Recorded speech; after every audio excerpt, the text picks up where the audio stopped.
Hello, and thank you for joining us. We are so happy to see you. We come to talk about the consent decree today, a standard that's being put forth by the City of Chicago and the Attorney General's office, and I plan to give you a little timeline on how that all started, as well as a description of what the consent decree is. To start us out, though, I'm going to go ahead and let you know that we are the Westside, Chicago Westside NAACP branch, and you can email us here at the Westside NAACP@gmail.com. Give us a call at 773-261-5890 or attend one of our meetings, which happen every first Saturday at 1 o'clock. We can be found at 5820 West Chicago Avenue, Chicago, Illinois. And so now let's get started with our conversation on what is a consent decree. A consent decree is basically a court order that establishes a new standard on what police reform is going to look like. As many of you know, in January of 2017, the Department of Justice released their Department of Justice report on the patterns and practices of the Chicago Police Department. This came by way of, in December of the following year of 2015, 2 years ago, we had, as the NAACP, been putting some tires in motion, some things in motion to get the Department of Justice to come. But when the Laquan McDonald video was released, then it kind of put the whole city in a tumultuous point in which Department of Justice went ahead and agreed. They spent that next year doing their practices and pattern study on the the Police Department of Chicago, and they put their report out in a rush to do it before President Obama left office. After they put their report out, and I believe it was about a 160-page report about all the various facets of the Chicago Police Department, everything that they were doing, they basically weren't doing well, and they kind of created a standard about what that was and what was going on. That report kind of shocked everyone, well, shocked those in leadership to say, you know, something really does need to be done. At that point, the mayor, Rahm Emanuel, did decide that he was going to consider putting a consent decree forward, and that was kind of the standard. Then a month later, Donald Trump was inaugurated president, and ideologies about what was needed in order to bring around reformation began to change. After that, when Mayor Rahm Emanuel was asked about whether or not we should have a consent decree, all of a sudden he felt that the city of Chicago was already putting a reformation in process and that a consent decree was no longer truly necessary, and kind of just backed away, completely changed his mind on what was necessary for the city to see a true change. From that process, it kind of put those of us as community members, all of the community organizations and activists around the city, in a little bit of alarm that this thing was no longer going to happen. So in June of 2017, the lawyers that the NAACP had been working with for the past 3 years ahead of that decided to form a little coalition. Those were lawyers from the University of Chicago and Northwestern Law, in addition to a number of independent attorneys, did decide to form a coalition of organizations that included Black Lives Matter, Network 49, some other small community organizations that had been working for justice for many years, Justice for Families being one of them, and they created the Campbell Plaintiffs and sued the city of Chicago to force the city of Chicago to put forth a consent decree. And in the July of that same year of 2017, the NAACP and the Urban League joined that process to become one of the plaintiffs to force the city of Chicago to consider the consent decree as they should have been and had previously agreed to do. So in August of 2017, or about August, maybe early September, the Attorney General's office, that's Lisa Madigan, the Illinois State Attorney General, decided to also put a lawsuit in to sue the city of Chicago and force the movement of the consent decree.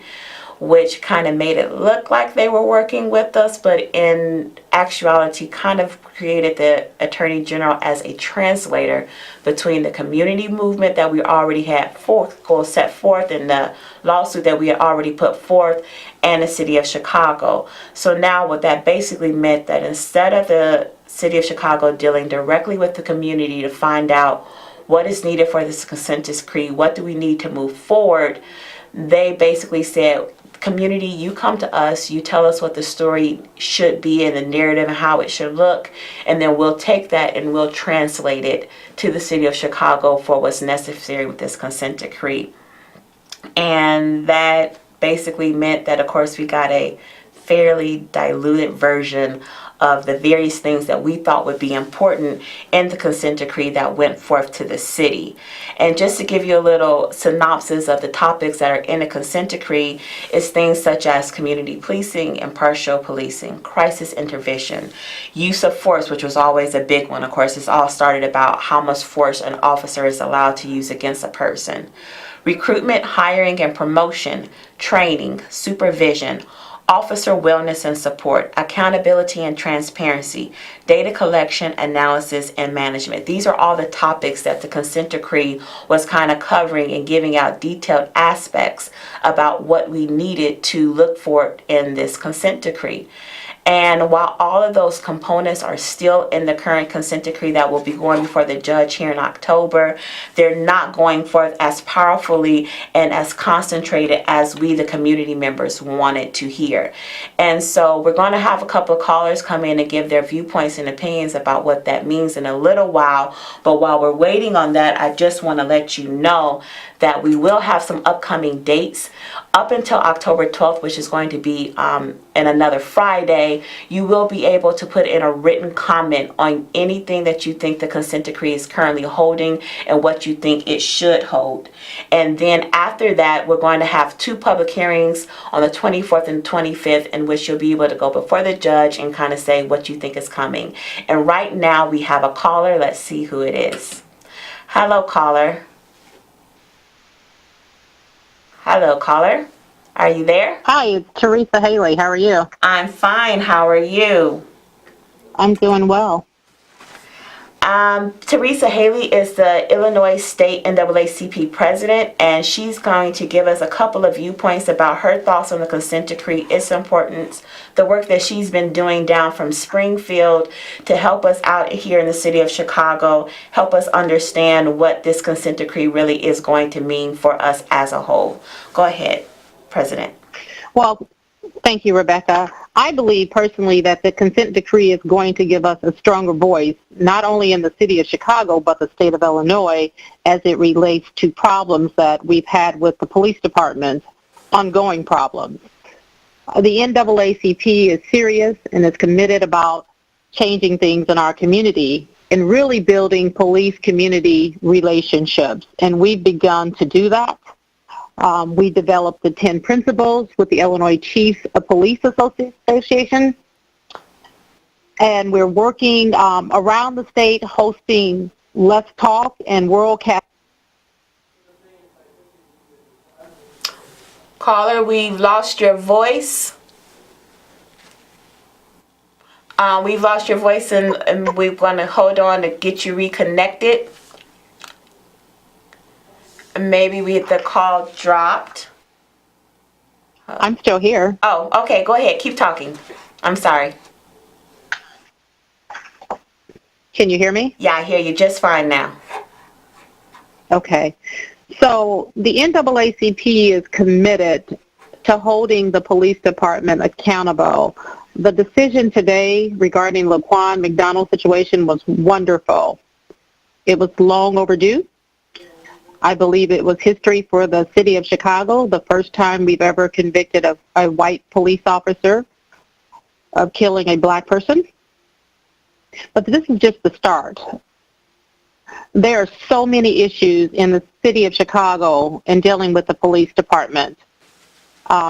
Police brutality, ongoing investigations, black people just disappearing off the street.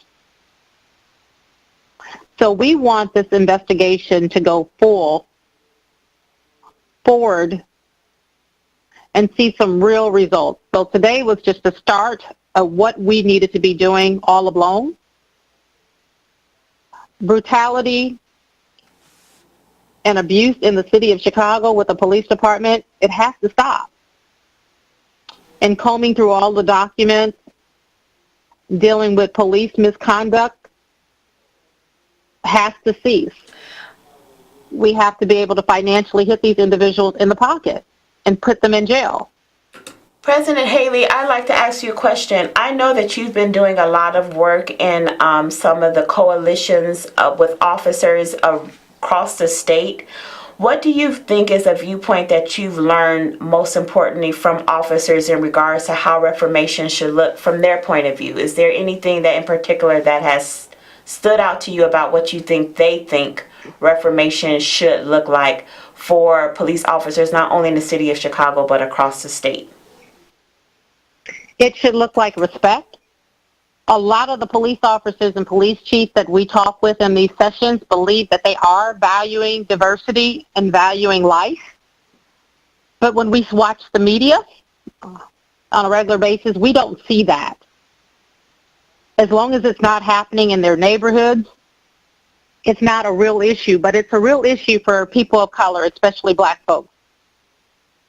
So we're able to break down the barriers, really talk about the issues that impact all communities, especially black communities, when it comes to police relationships.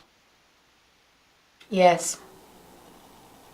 And so you see that it's actually something that not just the community members want. You don't think it's just, oh, the community members, the black people, they're the only ones who are looking for reform. Everybody else is fine. Everybody else thinks everything is fine.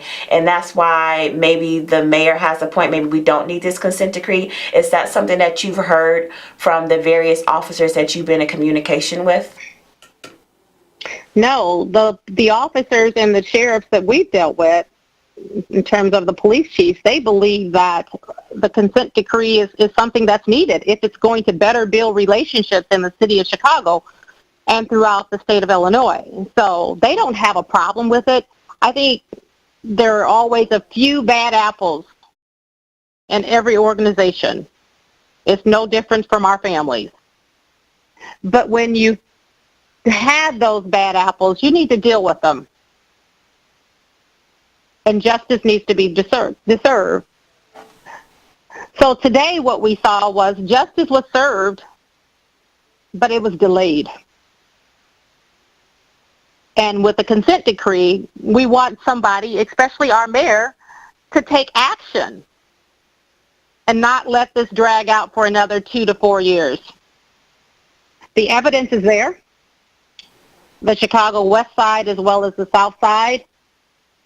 You all have done your own investigation, gathered the information, met with other community partners who have those same concerns.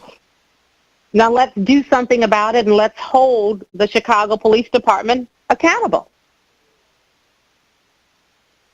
Thank you, President Haley. Do you have any final remarks that you want to make before we go, or before you detach from us tonight? I just want to say thank you for allowing me to come on and talk tonight. But I also want to say to Chicago, keep doing what you're doing. When you see something, say something. We need for the community to get involved, to continue recording incidents that they see, show up for jury duty, walk the streets, make sure you're keeping your neighborhood safe. And we want people to celebrate this victory and not going around and destroying our communities, because Chicago is a beautiful place to live. Yeah. And we don't want tourists to think that they can't come there. Yeah. Okay, thank you, President Haley, and thank you so much for everything that you do, everything that you're supporting and keeping going from your end. We appreciate your support, and we look forward to hearing more from you in the future. Thank you so much. And while we're waiting, we do have another caller who's going to come in and give us a viewpoint. One of the things that I wanted to further explain about what the consent decree is, other than a standard for police reform, it is also going to bring in another entity into the city of Chicago called the Independent Monitor. And the Independent Monitor is basically a group of independent attorneys that are going to understand the consent decree like the back of their hand and be able to make sure that any reformation that occurs or does not occur within the city of Chicago is being held to that standard. They're going to be the ones that go before the judge and say A, B, or C was not done as it should have been, and they're going to make sure that we're all seeing the reformation that we all are looking for so much. One of the issues right now, or one of the things that's going on, is that Independent Monitor is being reviewed. There have been 9 candidates that have answered the RFP that was put out, and they're going to be decided upon. One of the problems that the NAACP sees with this process is that the city of Chicago, whom I've already explained, was one of the opponents of having a consent decree here in the city of Chicago, is going to be kind of the final decision maker on who that independent monitor is going to be. And we have some issues with the people who saying that we don't need your form of reformation. We've got our own reform going on and we don't really necessarily need help from the community. We got this. We understand this. For them to be the ones who are going to come through and say, yeah, even though we don't think this is necessary, we're going to pick the person who's going to monitor the process and make sure that it's coming out as it should be and as it's written. So we want to really stress that while we're here today, the community has to let their voice be heard. They're going to be able to make an argument that the community has had some input into this consent decree, because organizations like the NAACP, Black Lives Matter, Network 49, Women's All Points Bulletin have been at the table and making their voices heard at a table through the People's Consent Decree, but that People's Consent Decree has been taken and watered down significantly to not even include some of the things that we wanted. There are things in there about diversion. We think that it's important to keep people out of the criminal justice system altogether, that there are times when people should not be having encounters with the police. If you don't have an encounter with the police, and you don't have to worry about getting shot and killed. There are some instances where if someone is injured or they are hurt, that police officers are bound to help out anyone that they hurt, that they don't just leave them on the street to bleed out, possibly even die. There are survivors' rights is what we're calling them. There are a lot of people who are not being killed by the Chicago Police Department, but simply being beat beyond measure. The lead of our Campbell's plaintiffs is a young man with the last name of Campbell who was out doing a peaceful protest and he was beaten, wounded, and that's why he's leading our lawsuit to say that even though he wasn't killed, he still was not treated justly and fairly by a Chicago Police Department. And it's those kinds of things, the use of force policies that we want to put in to the consent decree that's going to create that standard so that we're living at a standard where we can all feel safe. Today, we had the verdict of the Laquan McDonald, Jason Van Dyke case was revealed, and we're happy that he was claimed with guilty, but throughout the city there were a significant portion of the population who were living in fear because they felt that violence was going to at any time, at any moment, kind of strike out against them in places where they weren't accustomed to seeing violence. And for the first time in maybe decades, the whole population of city of Chicago felt some fear, not just the black people, not just the brown people, who often feel that fear every day as they come into situations where they feel like they may need to call the police. And when they're calling the police, they're not sure if the police are going to be a foe or friend. And it's those kinds of things that the consent decree is going to deal with and help us create a standard so that we can all feel safe at once. And it looks like we have another caller. Go ahead and start speaking. Hello. Hi. Hi, how you doing? It's Carl Brinson. Hello, Carl Brinson. Carl A. Brinson is the president of the NAACP Westside branch, and he has come to join us to give us some other viewpoints about the consent decree and some relationship to the case that we had today, and just generally what that consent decree means to Chicagoans. Oh, well, I guess our engagement with the consent decree is that I think we were at the forefront of making this thing bringing this thing to the attention of the mayor's office and Lisa Madigan's office. I know they was dragging their feet until we the Campbell plaintiffs decided to file the lawsuit, and that brought the AG into the whole mix of things. But I guess the most important part about the consent decree is that we are just only sitting around as in an advisory capacity, where we should be having a more stronger role in being some of the decision making and some of the policies and some of the rules that's being set about how this decree should come about. And I think we're falling short on that level of influence and that level of input and that level of ownership in the creation, in the composition of this consent decree. And Yes. That's not good. President Brinson, what do you think that we as a community can do? What's your first piece of advice about how we can change that tide and let our voices not just be kind of put to the side, but actually heard and implemented into this consent decree?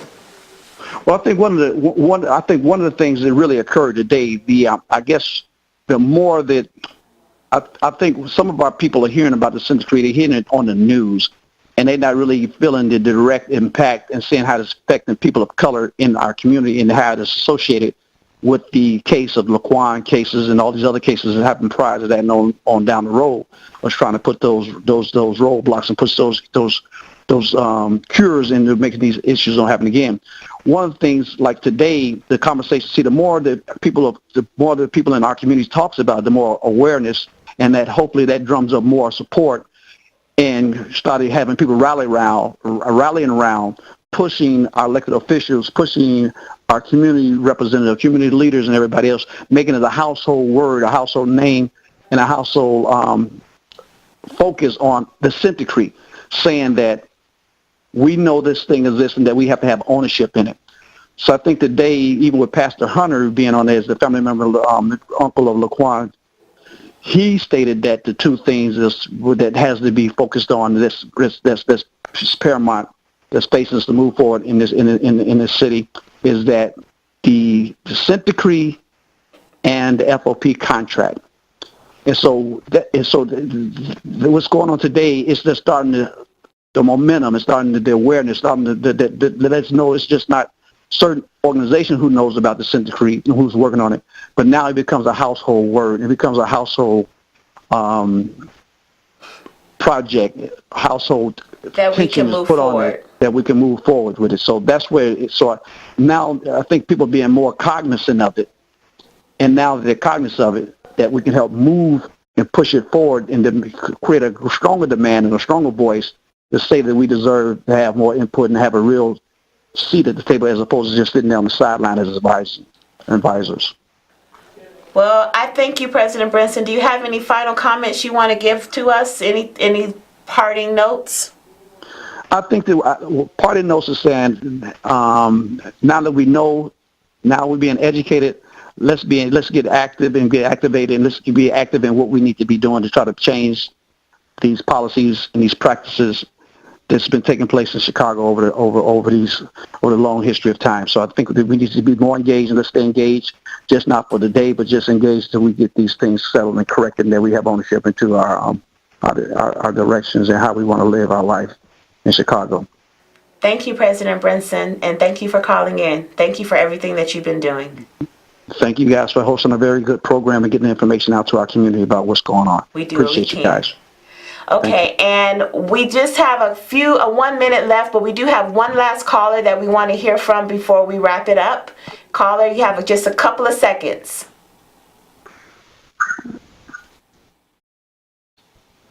Caller, are you there?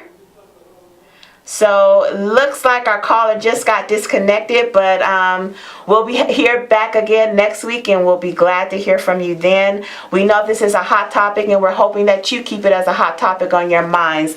Just one last point, that we do have some upcoming dates. Please, if you have any written comments about this consent decree, you want to send them forward, you can send them to the NAACP email address, and we'll try to get them in before October 12th.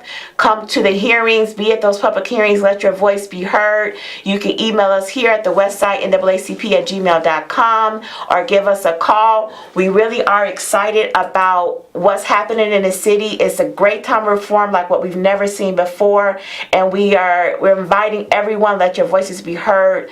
Don't let this be a time where you can say, well, if they would have did this and they should have did that.